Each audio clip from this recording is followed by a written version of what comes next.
So yesterday we were looking at the first half of the story of the paralytic and his friends who brought him to Jesus. It was so crowded they had to dig a hole in the roof. They risked a lot to bring him to Jesus. And what they wanted was physical healing.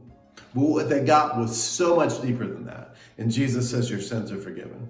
And what happens is there's a lot of people that are questioning this. The religious leaders are saying, what's going on? Who is this man that he says your sins are forgiven? Only God can forgive sins. Because Jesus had so much more going on than what these people were able to see, than what we were able to see, than what the paralytic was able to see, and that even the friends were able to see. See, what he does is Jesus perceives what's going on. He heals this guy's sins, but he still can't walk. And he sees what's going on around him, and everyone's questioning. And Jesus perceives the questions in their hearts and says to him, why do you question these things?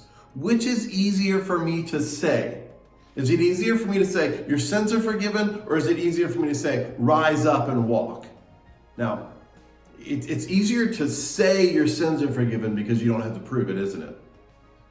It's really hard if you're a fraud to say, get up and walk, because you have to prove it.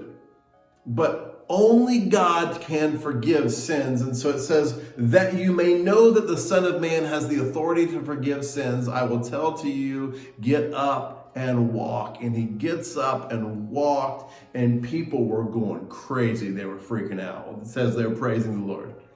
Now, so what happens is Jesus showed his authority to forgive sins by meeting a physical need, by healing a physical need. See, there was a purpose in the healing of the physical need, and that purpose was to get to the deeper spiritual need.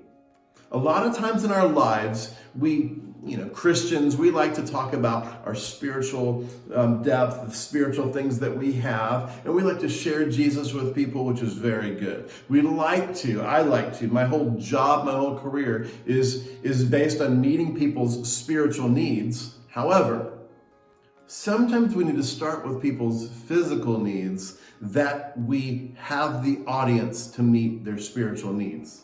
There was purpose in healing the physical thing, and it was to get to the spiritual. There is purpose that is bigger than the physical pain we have, and that is the spiritual. That's the sin. That's the eternity. And most people oftentimes get so caught up in their physical that they miss the spiritual. So believers, will you take the time to meet the physical needs of people around you, that you might have the right to speak into their spiritual lives?